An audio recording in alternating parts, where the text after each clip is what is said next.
Hello everyone, welcome to Bar and Beyond. So in the last lecture we have covered what is fundamental right and Article 12. Now today we are covering Article 13, which says that law inconsistent with or in derogation of the fundamental rights. So first we will read the first clause. All laws forced in the territory of India immediately before the commencement of this constitution, if they are inconsistent with the provision, with such inconsistency they shall be void. तो ये हमें pre constitutional laws के बारे में बताता है कि अगर कोई भी एक्ट है और या वो कोई भी फंडामेंटल राइट है और वो 26 जनवरी 1950 के बाद से वो वायलेट करता है किसी भी फंडामेंटल या किसी भी प्रोविजन को, तो हम उसे वॉइड कह देंगे। ये जो प्री कॉन्स्टिट्यूशनल वो है, इसकी हमें वैलिडिटी तो आपको आर्टिकल 372 मिलती है, जो कि ये बोलता था कि अगर कोई भी जो लॉज हैं वो इन्फोर्स किए जाएंगे टेरिटरी ऑफ इंडिया में immediately before the commencement of constitution, वो कंटिन्यू रहेंगे आफ्टर 26 जनवरी 1950, जब तक उसे हम ऑल्टर, रिपील या अमेंड नहीं कर सकते हैं। यहाँ से हमें वैलिडिटी मिल गई कि जो भी लॉज बने हैं बिफोर 26 जनवरी 1950 वो वैलिड होंगे जब तक आप उसे ऑल्टर, रिपील या अमेंड नहीं कर सकते। लेकिन ये आर्टिकल 13 का क्लॉज 1 क्या कह रहा है कि अगर कोई भी लॉ जो कि इनकंसिस्टेंट है या डेरोगेटरी है विद द फंडामेंटल राइट, तो उसे हम वॉइड कर सकते हैं। आर्टिकल 372 का कोई ओवरराइडिंग इफेक्ट नहीं है किसी भी आर्टिकल में, वेदर इट्स 13 और एनी अदर आर्टिकल। ये जो आर्टिकल है ये प्रोस्पेक्टिव है, प्रोस्पेक्टिव इफेक्ट है इसका, not retrospective.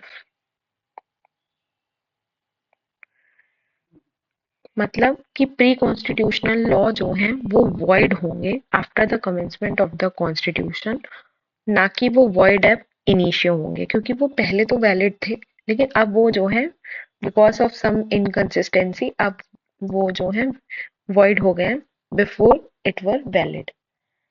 Now when we come to the clause two आपको बताता है कि कोई स्टेट जो है, मतलब आर्टिकल 12 के अंदर स्टेट आपने पढ़ा था, वो कोई भी ऐसे लॉज नहीं बना सकता है या आपके कोई भी लॉज टेक अवे नहीं कर सकता है जो कि कॉन्ट्रावेंट कर रहे हो। और अगर वो कोई ऐसे लॉज बनाता है तो वो जो है वॉइड कहलाते हैं।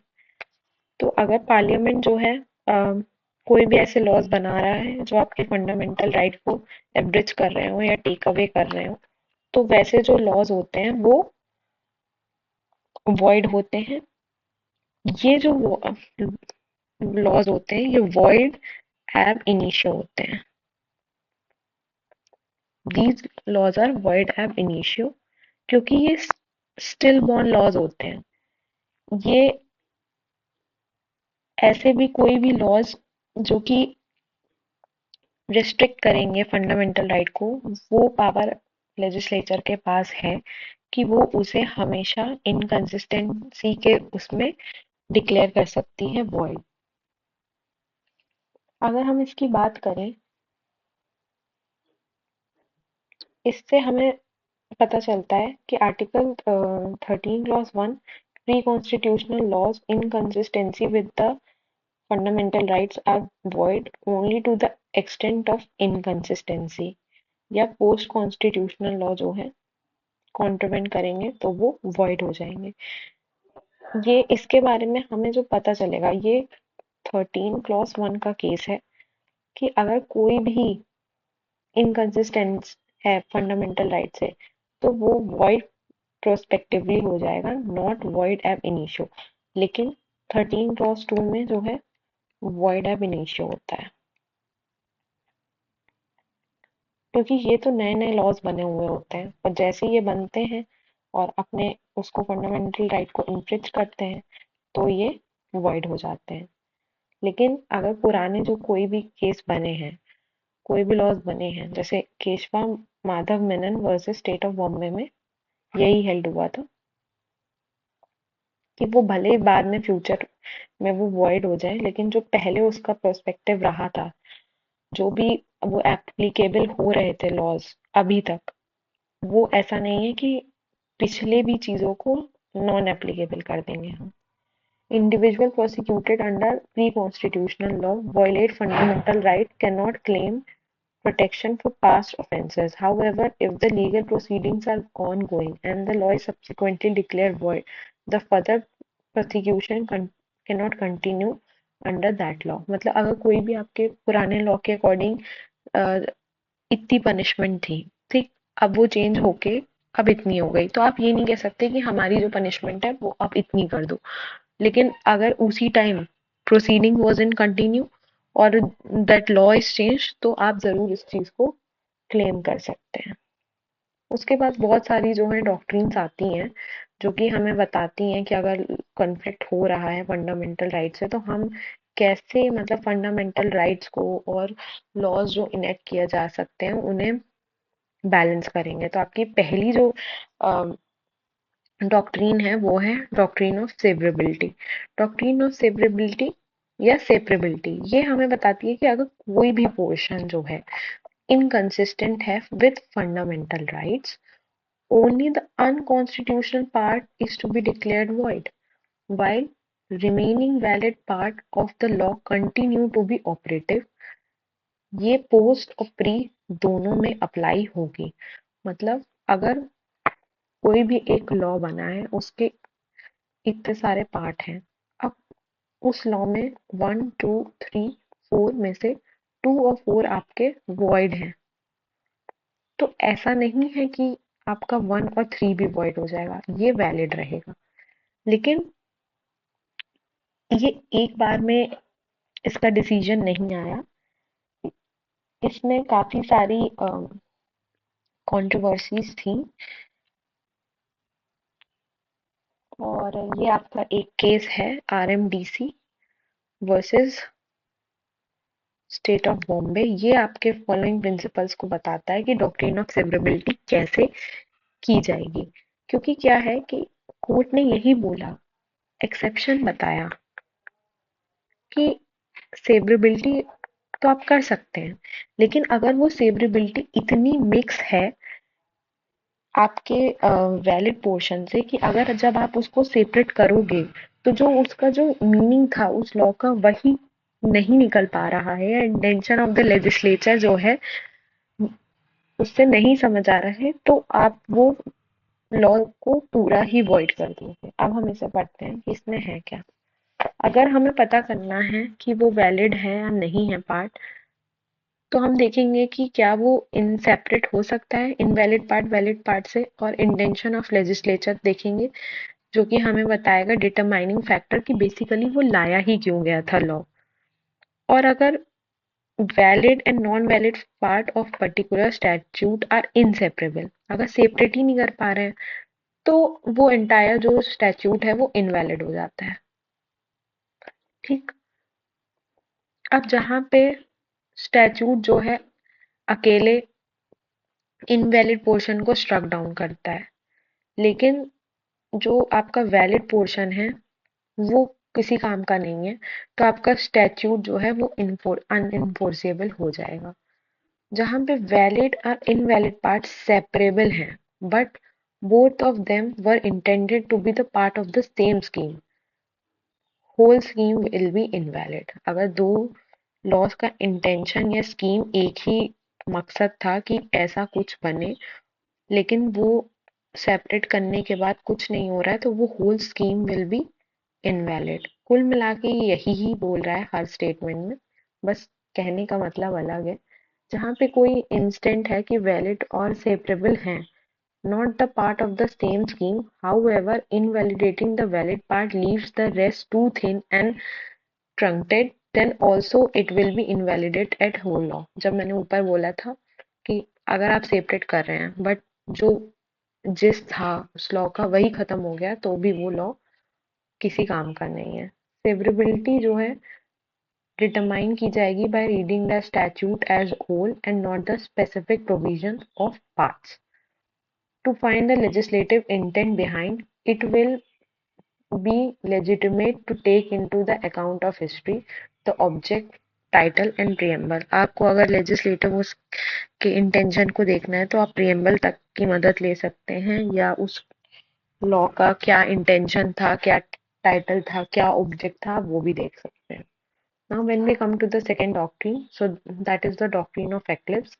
ये primarily pre-constitution, the laws that are inconsistent with the fundamental rights, such laws are not rendered completely void but remain inoperative or eclipsed as long as they are conflict with the fundamental rights। अगर कोई भी आपका law है और वो inconsistent हो रहा है फंडामेंटल राइट से, तो ऐसा नहीं है कि ये पूरा वॉइड हो जाएगा, बल्कि उस लॉ में आप कुछ शेडो डाल देंगे कुछ समय के लिए, जब तक वो लॉ जो है वॉइड रहेगा।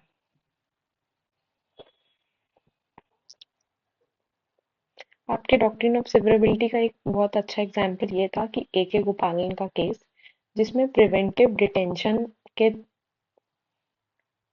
सेक्शन 14 को जो है अनकॉन्स्टिट्यूशनल कर दिया गया था, और जो है पूरा लॉ वैलिड रहा था।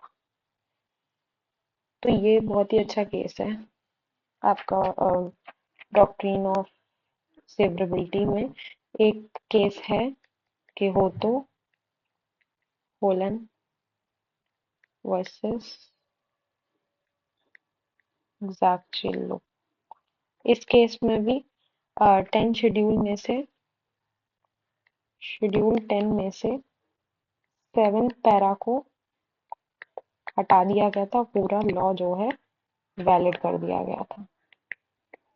तो ये भी केसेस हैं, आप डॉक्ट्रिन ऑफ सेवरेबिलिटी में ऐड कर सकते हैं। आरएमडीसी हो गया सबसे पहले, ये एक लीडिंग केस है।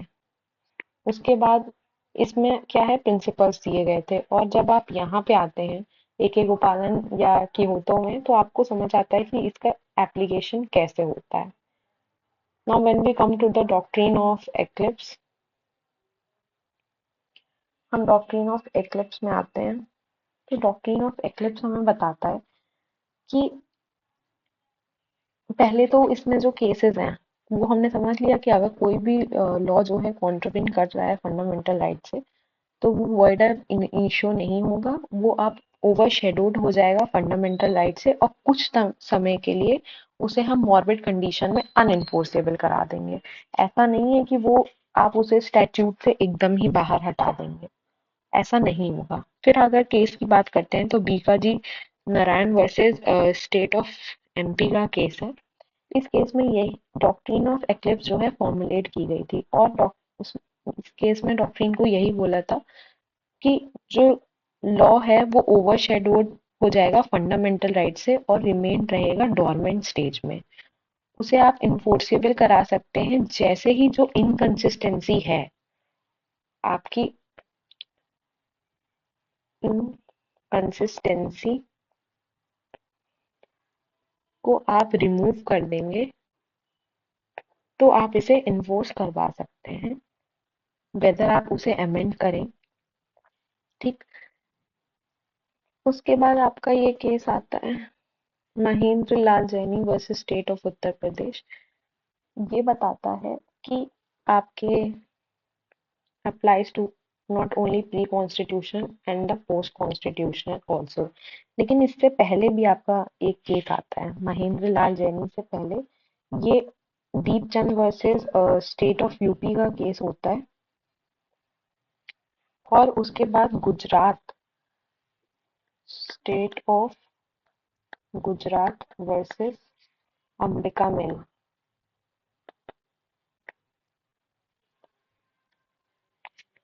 State of Gujarat versus Ambika mill ने अपने जो केस था, दीपचंद केस, या आपका महेंद्र लाल जैनी केस, या सागिर अहमद केस, ये 3 केसेस को इकट्ठा कर कर ये बोला गया था कि जो पोस्ट कॉन्स्टिट्यूशनल लॉ है वो इनकंसिस्टेंट होंगे फंडामेंटल राइट से, लेकिन वो वॉइड एब इनिशियो नहीं होंगे हर पर्पस के लिए। आर्टिकल 13 क्लॉज 2 में आपका लॉ वॉइड हो जाता है फंडामेंटल राइट्स के लिए, लेकिन ऐसा नहीं है कि पोस्ट कॉन्स्टिट्यूशनल लॉ में अगर कोई भी डिस्क्रिपेंसीज हैं तो आप उसे हटा नहीं सकते हैं, ऐसा नहीं है। Like pre constitutional law, post constitutional law में भी अगर किसी भी सिटीजन या किसी भी पर्टिकुलर ग्रुप के लिए वो जो लॉ है इनकंसिस्टेंट हो रहा है, तो for a being period of time उसे आप वॉइड कर दीजिए, लेकिन उसके बाद आप उसे फिर से कंटिन्यू कर सकते हैं। जैसे कि इसका एक एग्जाम्पल ये है कि जैसे कि आर्टिकल 14 जो है, सिटीजन एंड नॉन सिटीजन दोनों के लिए होता है। अब अगर कोई प्रोविजन है जो वॉइड कर रहा है या इनविच कर रहा है फंडामेंटल राइट ऑफ सिटीजन, तो ऐसा नहीं है कि आप उसको नॉन सिटीजन के लिए भी नॉन एप्लीकेबल कर देंगे, नो। इसीलिए यहाँ से ये कंक्लूजन निकला था कि it applies to both pre and post constitutional. Now when we come to the, अच्छा कंक्लूजन क्या है कि प्री कॉन्स्टिट्यूशनल के लिए था लेकिन अब पोस्ट कॉन्स्टिट्यूशनल भी हो गया, प्लस पोस्ट कॉन्स्टिट्यूशनल। इसको हम नलिफाइड ना करके थोड़े दिनों के लिए सस्पेंस कर सकते हैं और फिर रिवाइव कर सकते हैं जैसे ही कॉन्फ्लिक्ट रिमूव हो जाता है। तो इसका कंक्लूजन यही है। अगर हम रिवीजन की बात करें तो सबसे पहले आपका जो डॉक्ट्रिन स्टेब्लिश हुआ था वो Bikaji Narayan versus state of Rajasthan में हुआ था, जिन्होंने कहा था कि नहीं, ये सिर्फ आप मतलब एक्सप्लेन किया था कि होता क्या है डॉक्ट्रिन ऑफ एक्लिप्स। फिर उसके बाद Sagir Ahmad versus state of UP, Deepchand versus state of UP और Mahendra Lal Jain versus state of UP ने यही बोला था कि ये जो है पोस्ट कॉन्स्टिट्यूशनल लॉ में भी इसे एप्लीकेबल करना चाहिए। ऐसा नहीं है कि पोस्ट कॉन्स्टिट्यूशनल लॉ के जो फंडामेंटल राइट्स एक बार वॉइड हो गए तो आप उन्हें कभी भी रिवाइव नहीं कर सकते हैं फ्यूचर अमेंडमेंट से। तो ये सब जो कंक्लूजन आपको मिला था वो आपको फिर state of Gujarat versus Ambika mill में उसको और एक्सप्लेन करते हुए बताया गया था। ये सब आप अपने पूरा एक क्रोनोलॉजी के थ्रू एक्सप्लेन कर सकते हैं डॉक्ट्रिन ऑफ एक्लिप्स, क्योंकि ये अलग से भी क्वेश्चन पूछा जाता है कि डॉक्ट्रिन ऑफ एक्लिप्स में बेसिकली होता क्या है।